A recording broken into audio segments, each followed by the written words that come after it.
Baik, kelas 7. Bismillahirrahmanirrahim. Assalamualaikum warahmatullahi wabarakatuh. Waalaikumsalam warahmatullahi wabarakatuh. Baik, seperti yang tadi Bu Risma sampaikan ya, kita akan melanjutkan materi kita yaitu mengenai keanekaragaman dan klasifikasi makhluk hidup. Nah, tapi sebelum Ibu mulai nih, Ibu mau tanya dulu. Sebelumnya kan kita sudah mempelajari tentang makhluk hidup dan benda tak hidup. Memang apa saja sih yang termasuk ke dalam makhluk hidup? Tumbuhan, Tumbuhan, hewan, hewan, manusia. Nah, lalu hewan. Hewan banyak jenisnya nggak sih? banyak. Tumbuhan banyak juga nggak? Banyak. Nah, banyak, beraneka ragam. Bahkan ketika melihat gambar yang ada di slide Bu Risma, kita bisa menyebutkan, wah itu kupu-kupu. Kita tidak bilang, iya hewan itu. Terus pas lihat semut juga, iya hewan. Lihat gajah, iya hewan. Lihat burung, oh iya itu hewan. Tapi kita sudah bisa menyebutkan, itu kupu-kupu. Itu bukan lalat tahu, itu kupu-kupu. Oh itu ikan. Oh itu adalah ayam. Kita bisa mengatakan, perbedaan-perbedaan tersebut.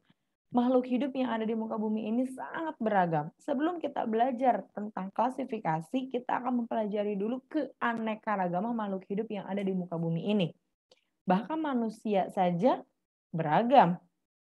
Ada mungkin yang memiliki rambutnya ikal, ada yang rambutnya lurus, ada yang rambutnya hitam, rambutnya coklat, rambutnya pirang, ada yang bola matanya hitam warnanya, ada yang coklat, ada yang bentuk wajahnya oval, bentuk wajahnya bulat gitu ya.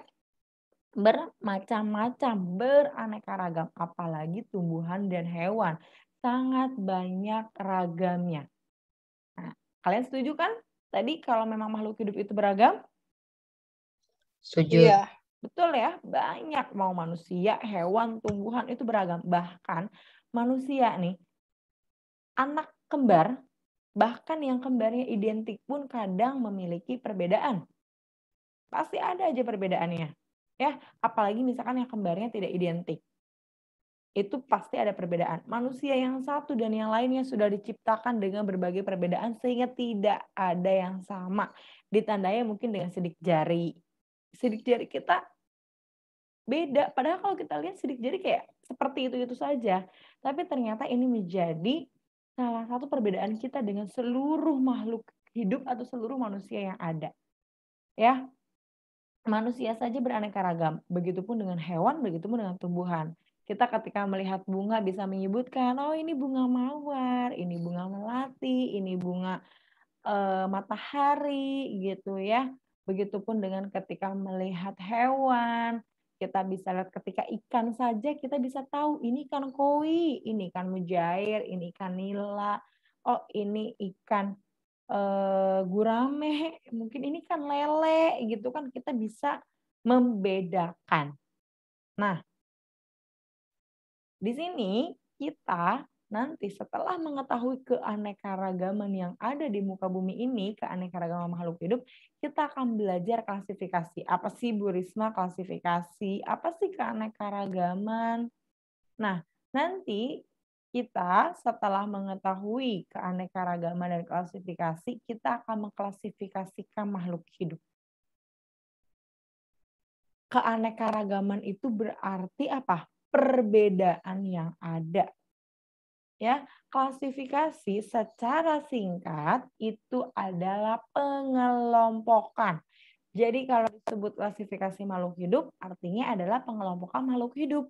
Apa yang akan kita pelajari? Nanti kita belajar tentang susunan takson. Dari yang tertinggi sampai yang terendah. Mulai dari kingdom, filum atau divisi, kelas, ordo, famili, genus, dan spesies. Nanti kita belajar nih, apakah kera benar berkerabat dengan kita? Siapa sih kerabatnya kucing? Apakah kucing sama kambing punya hubungan? Apa mereka satu kelas? Apakah bunga mawar merah dan bunga bawar putih mereka satu jenis? Apakah jeruk lemon sama jeruk bali sama jeruk nipis itu mereka satu suku? Kita akan belajar tingkatan-tingkatan ini bahwa makhluk hidup itu ada pada tingkatan mana sih mereka? Oh, Oh, bunga mawar itu satu jenis. Oh, kucing ini satu genus tapi beda jenis. Kita akan belajar ke arah sana, mengelompokkan. Berdasarkan nanti ada sistem 5 kingdom atau 5 kerajaan. Tapi bukan kerajaan Majapahit dan lain-lain seperti di IPS ya. Di sini kerajaannya tentang makhluk hidup, yaitu ada monera, protista, fungi, pelantai, ataupun animalia. Tapi seperti yang tadi Ibu sebutkan, sebelum lebih dalam kita mempelajari klasifikasi, kita akan mempelajari terlebih dahulu mengenai keanekaragaman makhluk hidup. Makhluk hidup di dunia itu memiliki keragaman bentuk, ukuran, habitat, atau tingkah laku. Kira-kira punya keragaman apa lagi menurut kalian makhluk hidup? Selain bentuk, ukuran, habitat, apa? Apa ya? Hobi? Spesies. Nama beda. Nama. Apa lagi? Habitat, Habitat sudah ada?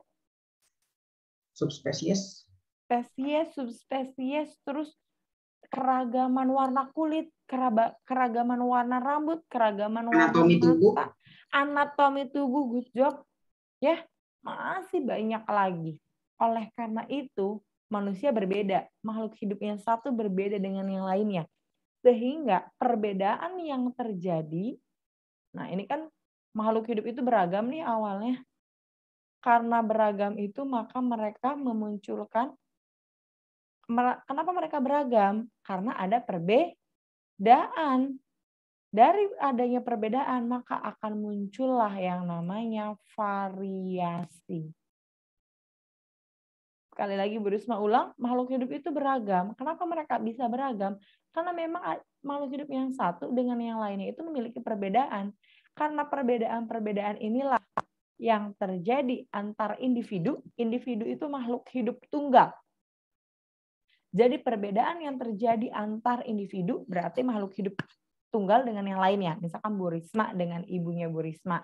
Atau mungkin perbedaan laki-laki dengan perempuan. Kalian lagi sendirian nih, itu artinya individu ya. Makhluk hidup tunggal. Sendiri, satu. Seperti di gambar gajahnya cuma ada satu, berarti dia tunggal. Perbedaan yang terjadi antar individu disebut variasi. Wow, bervariasi sekali bunga di taman ini, bervariasi sekali hewan yang ada di kebun binatang ini, bervariasi sekali ya bentuk wajah kelas 7G. Itu variasi. Karena adanya variasi ini, maka diperlukan ya yang namanya klasifikasi atau bisa kita sebut pengelompokan. Klasifikasi atau pengelompokan, klasifikasi atau pengelompokan dilakukan untuk memudahkan mempelajari makhluk hidup. Jadi kita mau belajar tentang hewan yang hidup di darat. Nah, berarti kita kelompokin dulu dong hewan yang hidup di darat. Itu mempermudah kita. Atau contohnya di rumah kalian ada kulkas. Mungkin ibu kalian tuh hobi kalau kulkasnya rapih. Kayak Bu Risma nih misalkan, aduh pengen rapih kita nyimpen daging, ikan di freezer. Ketika kalian buka, kalian udah tahu, oh ini sayuran. Oh ini buah-buahan. Oh ini snack. Oh ini makan minuman-minuman. Oh ini obat-obatan. Oh ini daging. Ini ikan. Mungkin ibu kalian membuat spes pengelompokan tertentu. Nggak mungkin sayur digabungin sama buah atau mungkin daging digabungin sama buah gitu ya. Itu pengelompokan yang paling sederhana. Nah, dalam kelas 7G aja ini bisa Bu Risma jadikan menjadi beberapa kelompok. Nih, kita coba. Coba Bu Risma mau tanya sekarang. Cara singkat klasifikasi adalah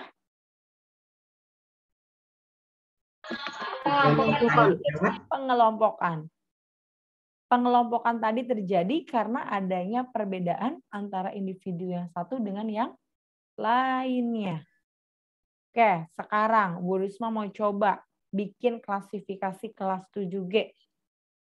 Kelas 7G yang perempuan Bu Risma mau mengklasifikasikan kelas 7G berdasarkan gender atau jenis kelamin. Oleh karena itu, untuk yang perempuan silakan raise hand. Nah, baru satu orang, Keisha. Oke.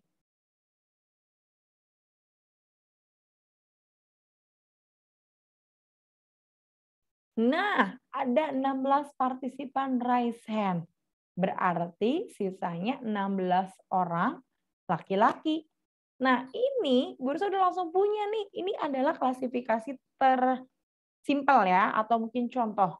Nah, ini Bu Risma lagi ngelakuin klasifikasi. Tapi ingat nggak tadi Bu Risma ada kata-kata di awal? Klasifikasi berdasarkan gender. Karena dibagi jadi ada 2 doang kan? Oh, 17 ya perempuannya. Nah, hanya dibagi menjadi 2 kelompok ternyata. Kelompok laki-laki dan kelompok perempuan. Coba kalau sekarang Bu Risma ubah.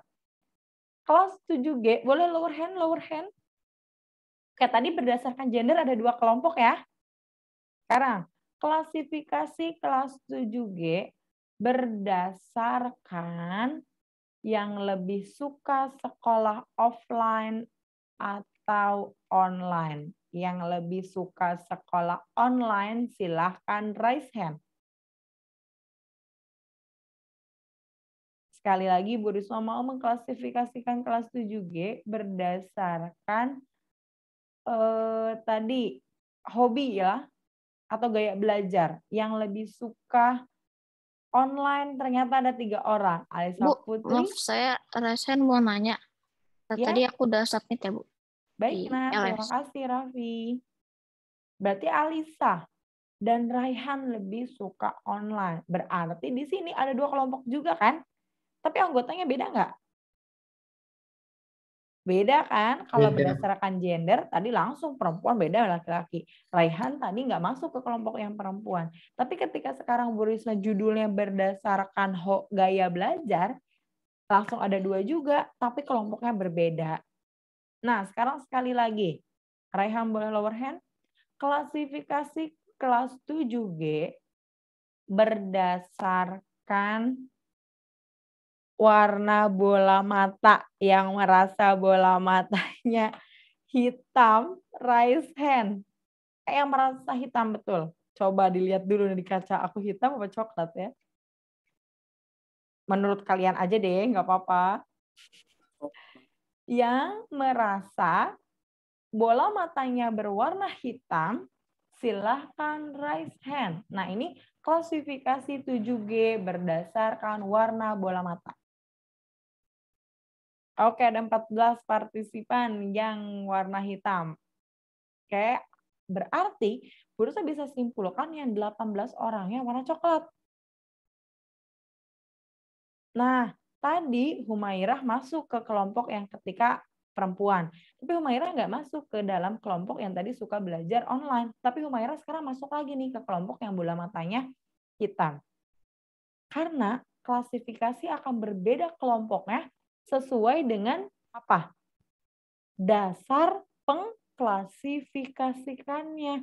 Tadi Bu Risma pertama berdasarkan jenis kelamin, kedua berdasarkan gaya belajar, sekarang ketiga berdasarkan warna bola mata. Paham sampai sini?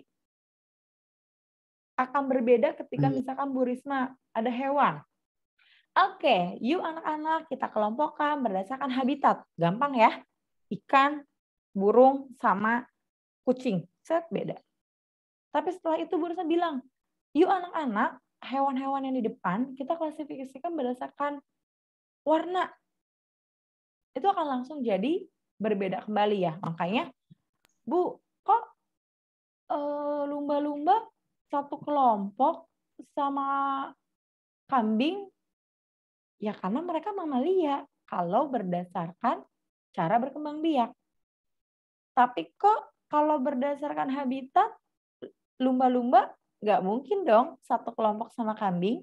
Lumba-lumba akan satu kelompok sama ikan yang ada di air. Ya, jadi jangan sampai, Bu aku bingung kok lumba-lumba bisa ikut ke kambing, bisa ikut ke ikan. Baca pengklasifikasiannya berdasarkan apa. Makanya kenapa kalian kemarin belajar dulu ciri-ciri makhluk hidup supaya gampang mengklasifikasikan. Dan dasar klasifikasi yang utama adalah berdasarkan ciri-ciri yang diamati. Seperti itu. Paham sampai sini anak-anak tentang klasifikasi? Paham ya? Oke, jadi kalau klasifikasi itu ada dasarnya dulu. Kita mengklasifikasikan itu berdasarkan apa? Berdasarkan tadi gaya belajar, atau berdasarkan warna bola mata, atau mungkin berdasarkan yang pertama tadi gender. Oke, kalau paham, Bu Risma lanjutkan share screen. Nah, setelah tadi adanya keanekaragaman, kira-kira Bu Risma mau tanya deh. Kalau di kelas ini laki-laki semua, bisa nggak Bu Risma bikin kelompok berdasarkan jenis kelamin?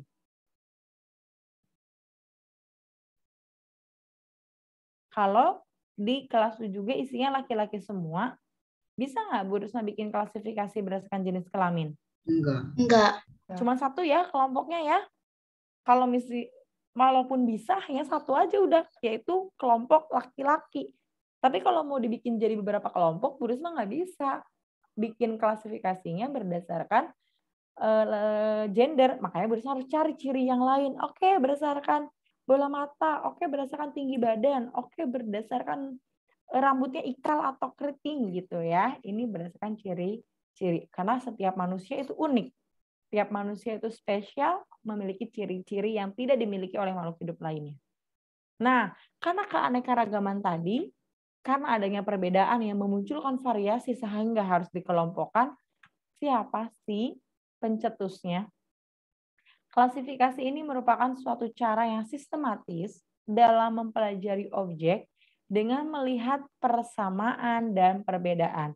Yang sama kira-kira digabungin apa dipisahin?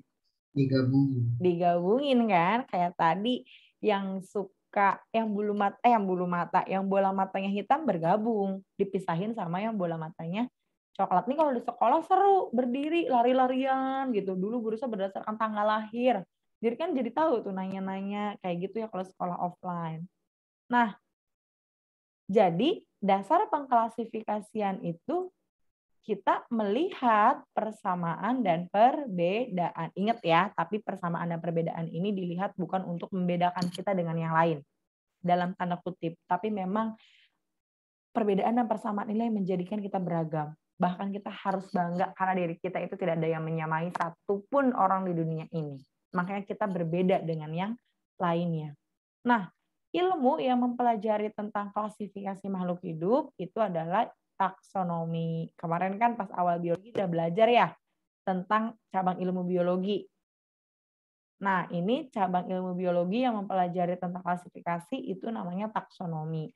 Bapak taksonomi yang pertama kali mencetuskan, yang pertama kali membuat teori tentang klasifikasi. Ya, Bu. Kenapa, Nak?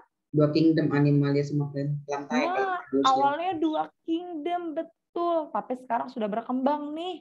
Dan yang akan kita pelajari adalah yang Linnaeus, yang 5 kingdom. Nah, jadi udah berkembang. Tidak yang dari 2 kingdom, kita akan belajar ke yang 5 kingdom. Nah, Bapak taksonomi yaitu Carolus Linnaeus.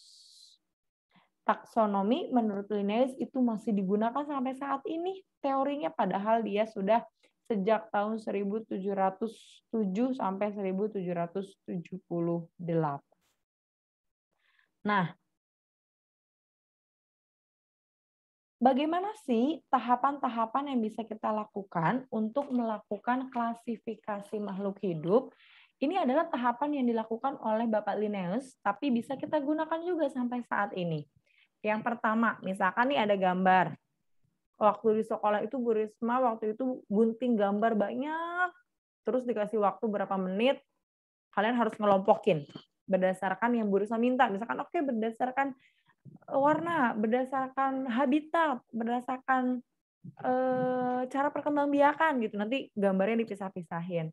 Nah, di sini tahapan yang dilakukan Linnaeus untuk membuat klasifikasi, yang pertama itu kita identifikasi ciri-ciri makhluk hidupnya. Tulis dulu, oh ini yang pertama gini cirinya, yang kedua gini, hewan yang ketiga gini, hewan yang Tapi berdasarkan yang dilihat ya, jangan kalian mempersulit dulu dengan peredaran darahnya terbuka, tertutup, terus berdarah dingin, berdarah panas, terus dia, tapi untuk mengidentifikasi, langkah yang pertama adalah dilihat dari ciri yang terlihat.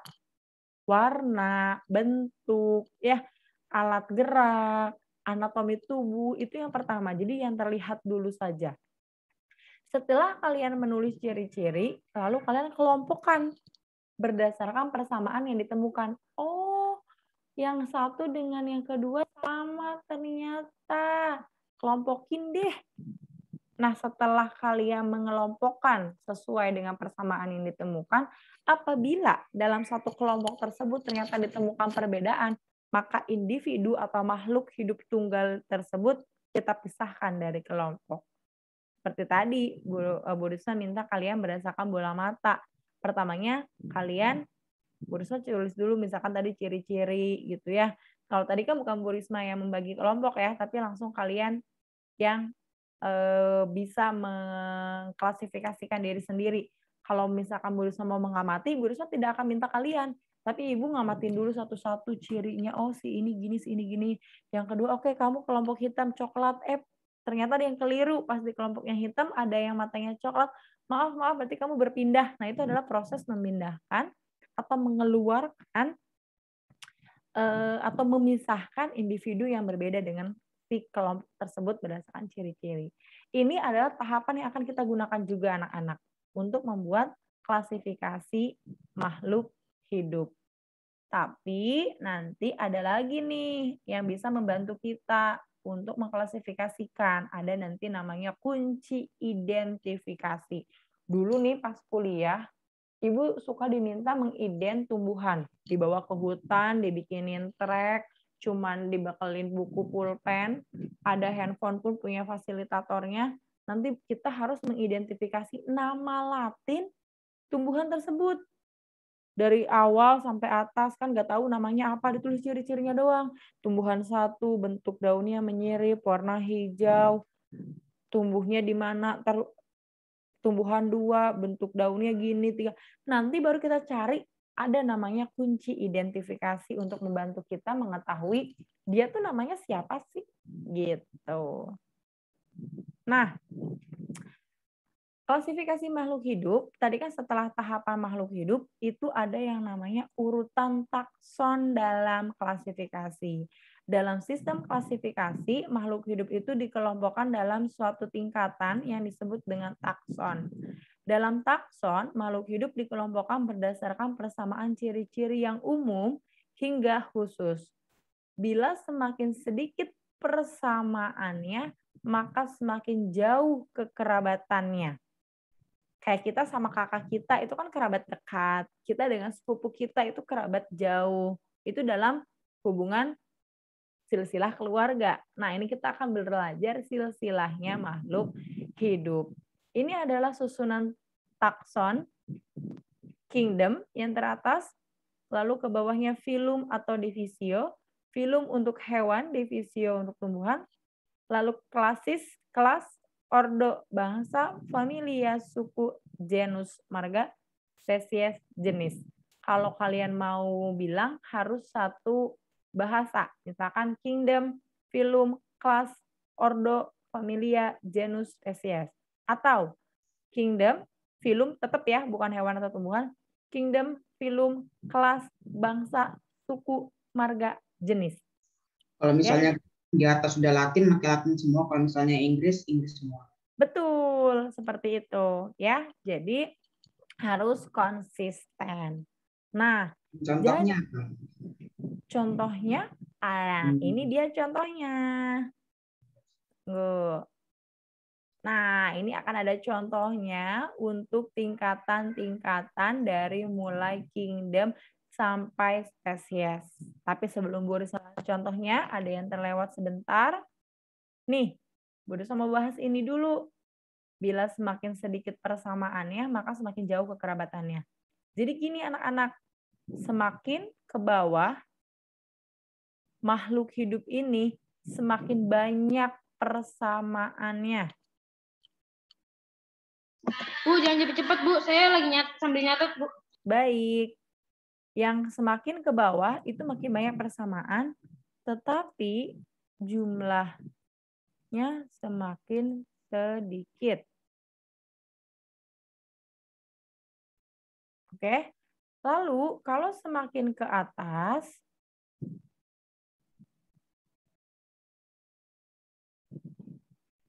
jika semakin ke atas makhluk hidup ini, Bu Risma tulis di sini, sedikit persamaannya.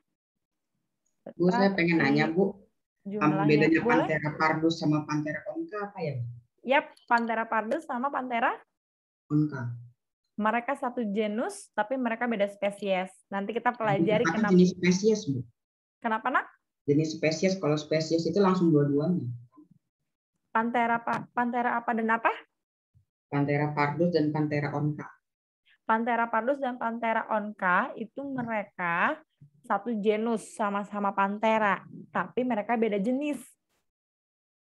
Kayak kucing juga banyak, ada Felix alba, Felix sp, dan lain-lainnya. Jadi mereka itu satu genus, tapi jenisnya berbeda. Makanya nama depan Panthera itu genusnya, terus tadi pardus atau itunya adalah jenisnya mereka. Ih, good job, Bursa, senang deh. Udah mulai ada yang ke bahasa Latinnya. Setelah ini kita akan belajar. Kalau yang lain bertanya-tanya, apaan sih, Bu, Panthera pardus dan lain-lain, nanti kita belajar. Tadi yang tanya siapa? Nak? Dava tadi yang tanya. Oh, Dava. Oke, baik. Kalau puma concolor dan Panthera leo? Sama. Pokoknya yang belakangnya namanya beda, depannya sama, artinya mereka satu genus tapi beda jenis. Enggak, soalnya puma itu mirip singa betina soalnya. Map itu yang membedakan mereka satu genus karena kemiripannya banyak. Makanya nih, Bu Risma tulisin ke bawah. Jadi, nyambung ya sama tadi pertanyaannya Dava. Bagus pertanyaannya, itu materi kita selanjutnya anak-anak. Jadi, kalau satu kingdom itu beraneka ragam. Kingdomnya tadi yang di depan, ada Animalia, Plantae, Monera, Protista, Fungi. Lalu nanti ke bawah, mulai dibagi dua dong, ada hewan, ada tumbuhan. Oke, kita belajar hewan. Satu kelas. Siapa yang satu ordo, siapa satu famili, siapa satu genus, siapa satu spesies. Tadi Panthera pardus semuanya mereka satu spesies kalau Panthera pardus. Makanya dikatakan semakin ke bawah itu makhluk hidup yang satu yang dengan yang lain itu artinya makin banyak persamaannya. Jadi makhluk hidup yang satu spesies akan lebih banyak persamaannya dibandingkan makhluk hidup yang satu ordo. Semakin ke atas itu persamaannya semakin sedikit. Tapi jumlah makhluk hidupnya banyak. Karena kan kingdomnya ada 5 bahkan ya. Itu atau nih di sini misalkan kita belajarnya hewan dan tumbuhan, itu banyak banget hewan dan tumbuhan. Tapi persamaannya hanya sedikit. Nah, supaya nggak terlalu bingung, kita langsung ke contohnya. Di next slide. Nah, ini adalah contoh urutan takson dalam klasifikasi. Ini di sini bilangnya contoh soal ya. Buatlah urutan takson untuk tumbuhan cempaka contohnya. Nah, kalian kalau penasaran bisa searching di internet. Urutan takson bunga mawar, urutan takson bunga apa gitu ya. Nah, di sini ternyata tumbuhan cempaka itu kingdomnya Plantae. Filumnya dia Spermatophyta. Bu, ini tahunya dari mana gitu kan? Kalau misalkan ini nanti kita belajar dari kunci determinasi. Nanti kita belajar dulu nih, Spermatophyta itu apa? Kita akan belajar di dunia atau di kingdom Plantae. Ternyata kelasnya Magnoliophyta, ordonya Magnoliales, familinya Magnoliaceae, genusnya Michelia, spesiesnya Michelia campaka. Nah, ini Bu Risma mau ngasih tahu dulu, Michelia itu genus, Michelia campaka itu spesiesnya. Jadi Michelianya ini adalah genusnya, Michelia campaka ini jenisnya, ya. Jadi kalau misalkan hanya Michelia doang, berarti dia masih dalam satu genus. Ada Michelia yang lain. Tapi kalau misalnya cempaka, dia adalah si bunga cempaka. Nah, sekarang nih Bu Risma mau contohkan yang tadi pertanyaannya Dava. Tunggu sebentar. Baik, terima kasih. Kita akhiri sampai sini dulu ya. Kelas 7G. Boleh live dari Zoom, pembelajaran kita. Nanti kita pelajari kembali untuk pertemuan selanjutnya mengenai kunci determinasi. Assalamualaikum, kelas 7G. Salam Bu. Assalamualaikum. Terima kasih Bu. Waalaikumsalam, iya.